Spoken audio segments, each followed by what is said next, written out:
Dr. Michael Sapancic. I'm here on the faculty in School of Criminal Justice. I currently serve as the coordinator of the undergraduate program here at the school. And I guess I have a PhD in sociology. Received that PhD at University of Texas at Austin. Prior to that, I was at the University of California at Davis, where I completed my master's degree, and I've been here at the university since about 1996.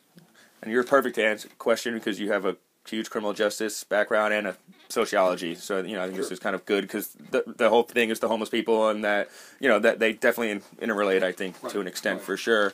So I guess just first question is, in your lifetime, have you had a large amount of interaction with, the homeless population, growing up in Austin, in California? Well, yeah, I guess I've lived in Austin since the early 70s, and, the homeless kind of issue and population has always been on the forefront of any kind of encounters and interactions that you have throughout the city.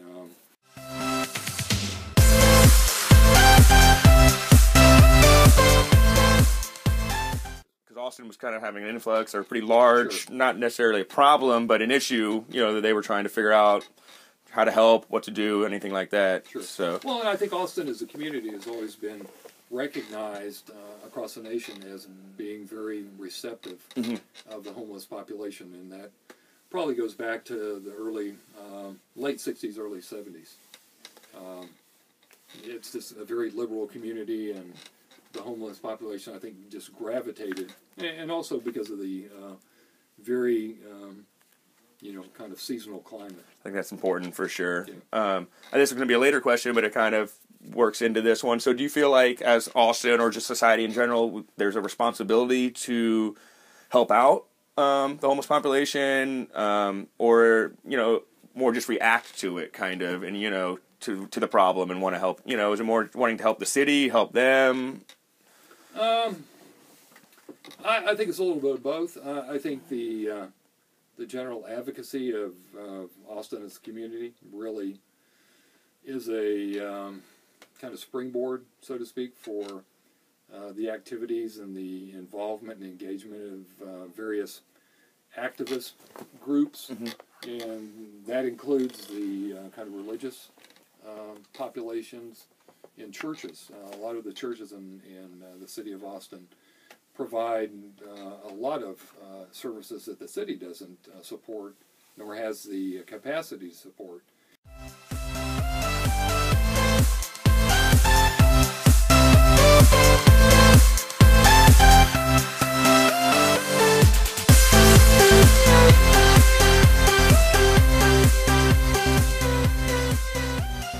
In your experiences with them, stuff like that, is there any kind of common link, commonality, whether it be race, class, drug issues, alcohol? Is there something that you've kind of recognized at all, or is it just kind of... Well, if you've lived in the city of Austin for a long time, but also if you're there just even on a daily visit, you're typically confronted by, some person or group of people panhandling, whether it's in the downtown 6th Street entertainment area, or even out by the mall in Westlake. On the malls or Westlake, or even around the city at street corners and intersections, even of major highways. There's typically somebody out there begging, so-called, or panhandling for spare change. Or there was a couple of years ago, a guy used to stand out on Mopac at the intersection of 290 in the frontage road, and he'd stand there in a tuxedo, and he'd have a little sign saying, need jet fuel.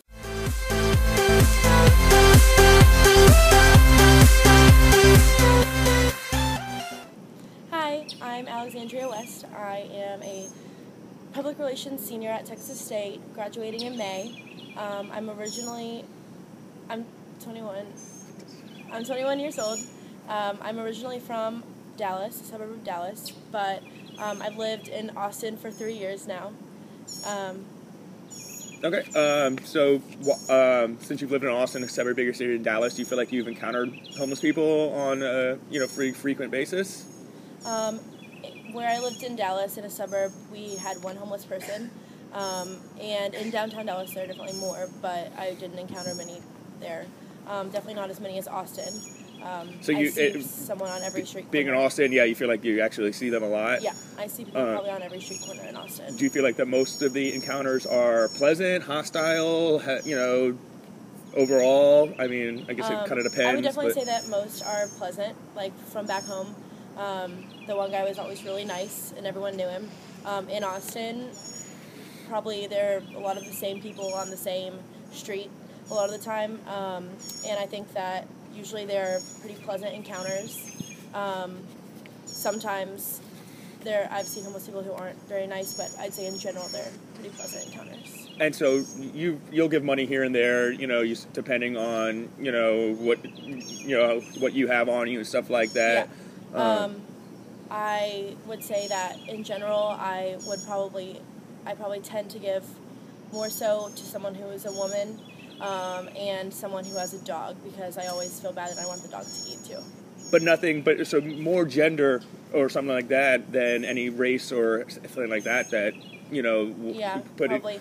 And also being a single girl, if they look kind of scary, I don't necessarily want them to come up to my car, because you never know what can happen. And when you say scary, is it just physical appearance in general, right? And like it has nothing to do with a different race, right? Or anything like that, or ethnicity? Probably just the way they're kept. They keep themselves, sometimes people, they look kind of angry or something, and I don't necessarily want to talk to them because, who knows what might happen. So, do you feel like it's more of a class issue that's made people homeless, a race issue, a drug abuse thing, alcohol, something like that? Or, I mean, is it, obviously it's case by case, but in your overall experiences, have you picked out anything that's, you've noticed more than others? Honestly, I probably think it's more of a class issue.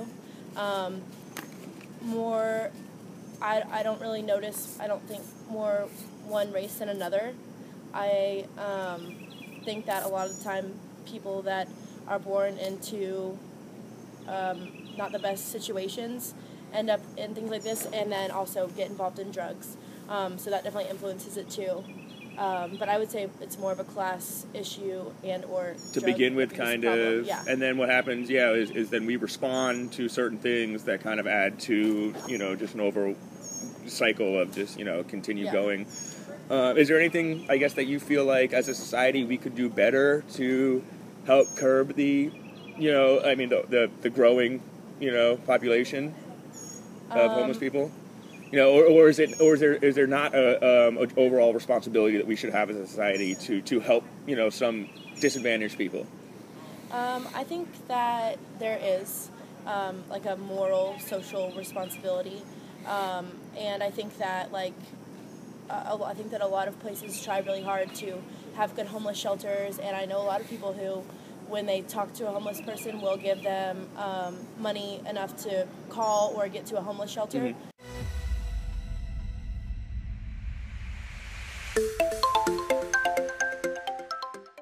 Generally people are confronted by that population, and I think they're aggravated that they see that population as, something despicable and something as an eyesore. Like useless population, and, I think it does create some distance between the general community who is not in that economic position and that population that you see, kind of scattily attired or dirty, or what you would see as a typification of a homeless individual. Yeah. And I think the most part people think that that population is a male-dominated population, which is true, but not, because there's an increasing population that are including children and families.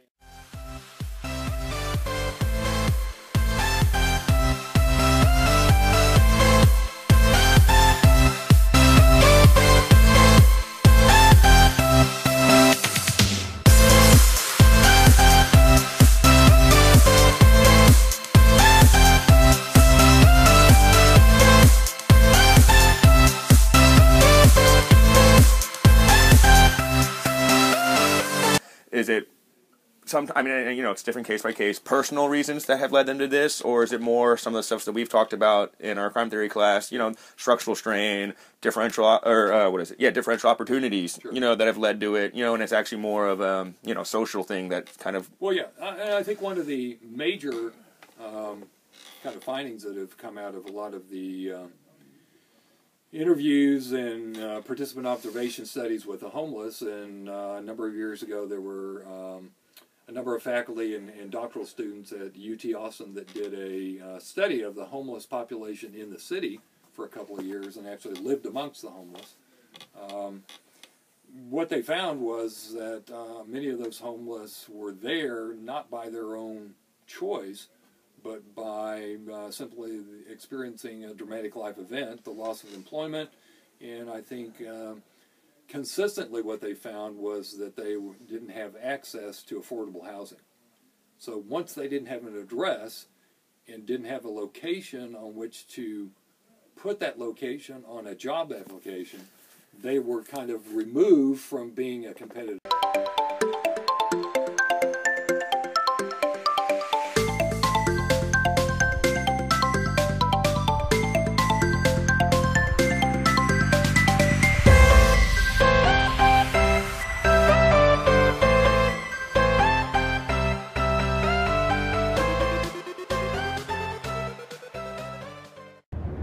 Your name? James. James.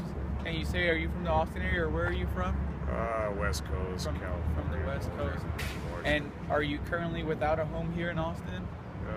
Yeah. Yeah. And about average, how long would you say you've been without a home, including Austin and every other areas you've lived in?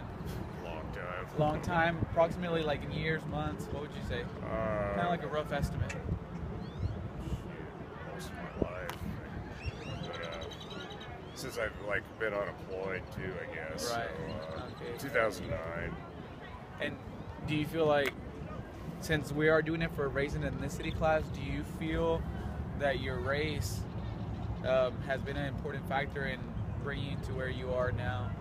Because we know some of the other minorities we've interviewed, they've said that because of their race or their ethnicity, many employers maybe don't accept their applications over other applicants. So do you feel like no, race hasn't really affected? No, I've worked with every kind of race. I've worked on fishing boats in Alaska where the crew looks just like everybody over there, I mean.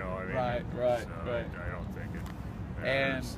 And on the next question, you can be completely honest with us. This is not going, to the police or anything, but we wanted to ask if any sorts of drugs or alcohol have been a factor in, because a lot of people, they start off with the home, and because of abuse of alcohol or drugs, they end up with a broken home or separated and so on.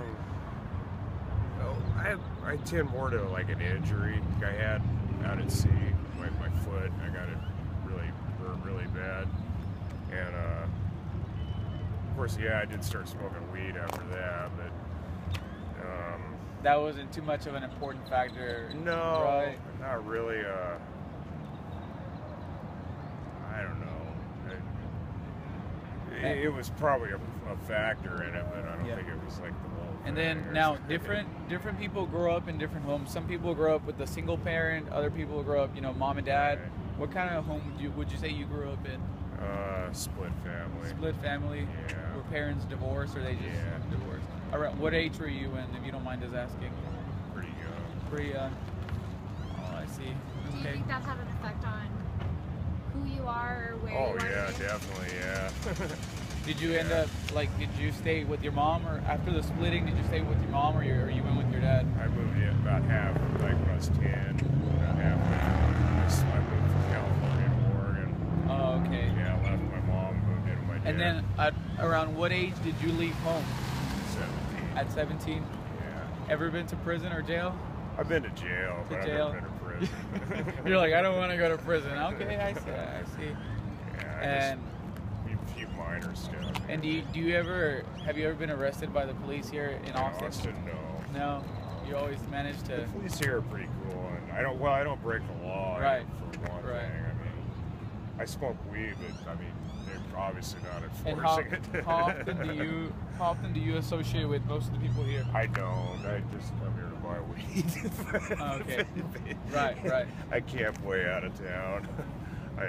So you make your way over here just to buy weed? Yeah. I see. Yeah. Well, it's only like $1 a joint, you know. It's so. Okay, Yeah, well it's a pretty doable habit.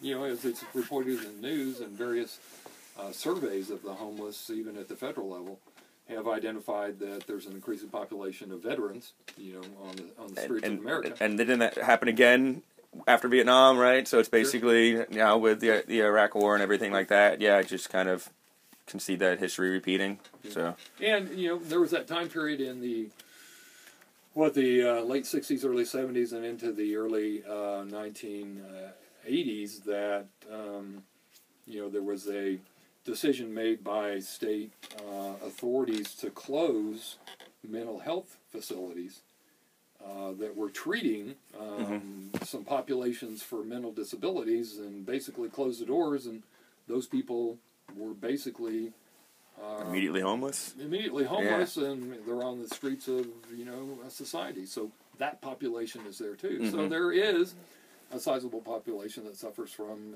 drug addiction, from mental health issues. Yeah. That were typically before treated in those local and state facilities.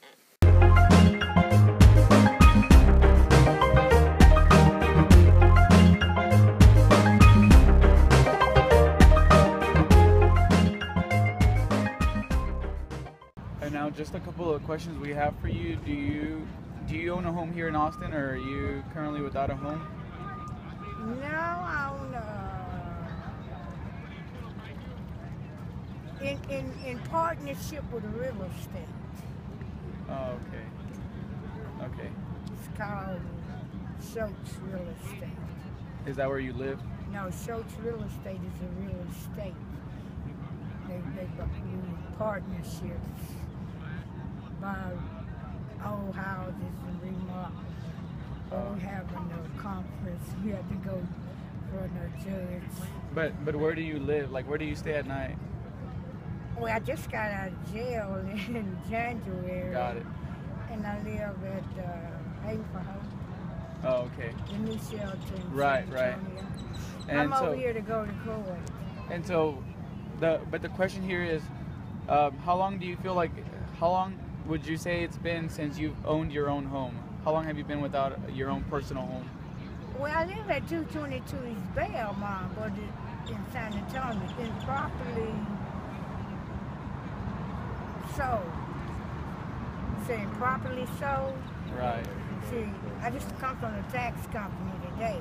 The real estate people and properly sold.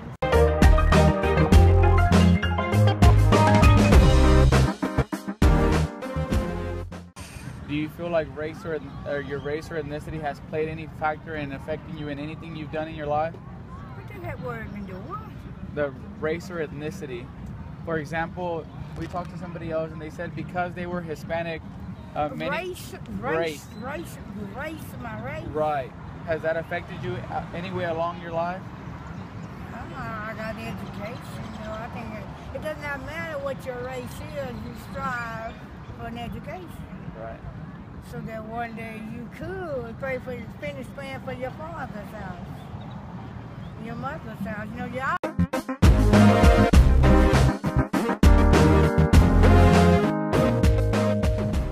Back a little bit. What kind of home did you grow up in?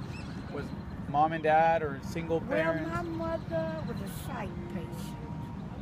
She suffered from nervous breakdown. She was schizophrenic. Oh, okay. Bipolar. Right. So I was raised mostly by my grandfather, my grandmother, because she was in and out the state hospitals. Oh, okay. And you know, it didn't. When she go, have you ever seen a person have a nervous breakdown? Right. Yes. Okay, what she goes through, it did not affect us in no way. see, it didn't bother us what she did. And she talked for 3 weeks. It didn't even bother us. And then, you know, when she gets stabilized on the medication, you know, she's stabilized. So. And around what age did you leave your grandparents' home? Like to just move out on your own? Well, we like went from auntie to uncle, whoever leave the house. I really never left the house because the house was willed to me. But sometime when my grandfather died, we went from, you know, family. We was in the family. It might be in any house.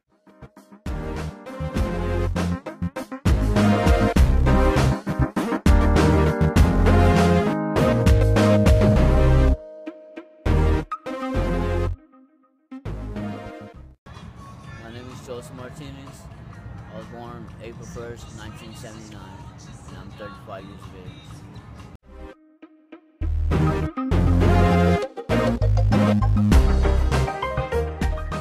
Okay, so just one of the first questions we're gonna ask is, how long do you say you have a home here in Austin? Well, as of now, no. I was staying at the Arch, the Austin Resource Center, but I got in a fight with 3 black dudes.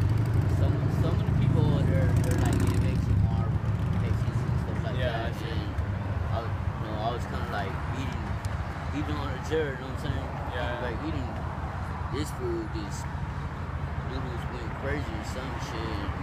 We fucking slapped. You know, I was like, what the fuck? I got up, you know, defended myself. I whooped his ass and 3 security guards. They put me back. They put me back. They don't allow none of that, dude. Yeah, I understand. Yeah. But in regards to the condition of like being without a home, how long do you say like if it's years or months that you've been without a home? Right now, let's see, I want to say about maybe 7 months. 7 months that you've been between the Arch and whatever where I'm staying at now. Right now, I'm currently staying at a tunnel right there on Davenport Red.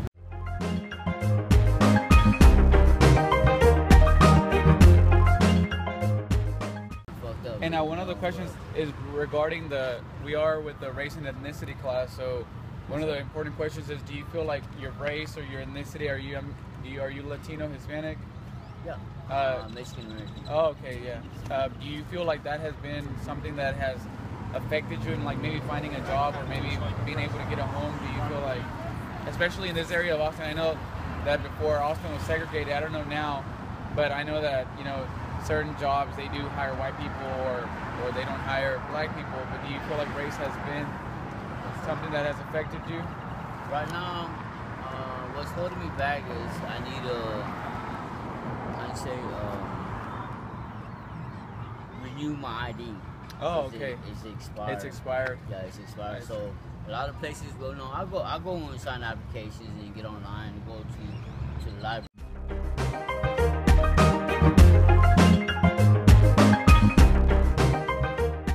This next question, I know it's kind of personal, but we are going to need you to be honest. That's cool. Do you feel like drugs or any kind of drugs, whether it be, you know, as something as small as cigarettes or something could be marijuana or something, do you feel like drugs or alcohol have been important, have played a factor in like the having to be without a home? No, you don't feel like? I don't do drugs. You don't smoke weed. Oh, okay. I don't really smoke kush. Okay. You know, I don't do no cocaine, no heroin, none of that shit. You know. You don't drink or anything? I drink every now and then. Okay. Every once in a blue moon. Yeah. See. I see. I don't fuck that shit. Hell no. I don't want to be one of those fucking eaters. Right. Yeah, we have to ask because a lot of people they do use drugs.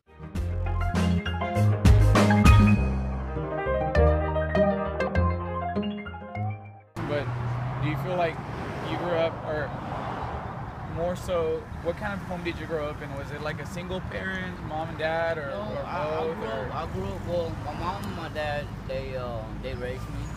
Okay. With my cousins, kind of had like an influence. I don't want to say a better life, but my cousins used to, I don't say beat me up all the time, but just to show me how to feelings. Right, right. Trying to toughen you up a little bit. Toughen me up a little bit. But my mom and my dad, they were good, you know. Yeah. Like right now, my mom, she's a manager at a restaurant.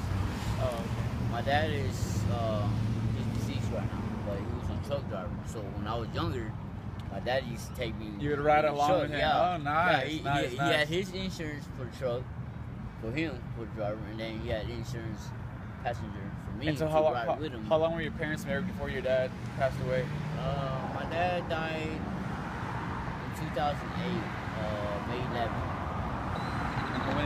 So they were married, or around that time, how long had they been married? Maybe like 15, 20 years? More than that? More than that. I want to say about maybe 27 years, something like that. And what age did you leave home? When I left home, I want to say 16. 16. Yeah.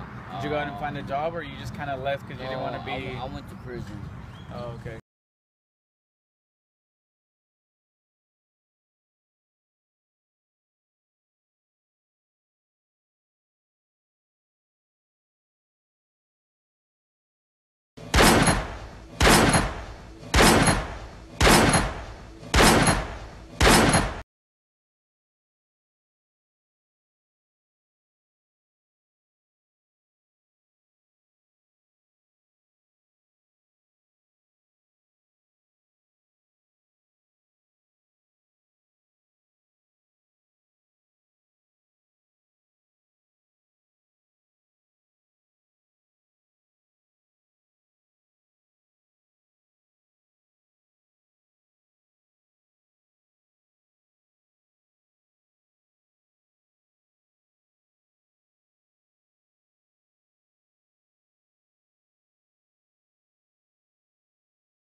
Overall, you were saying Austin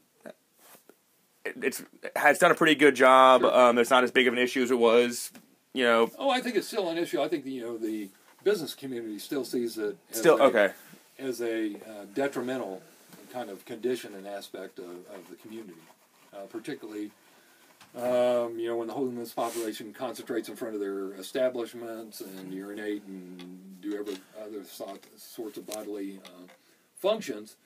That creates a disturbance for their patrons coming to that establishment. But I think generally there is a concern for the homeless population.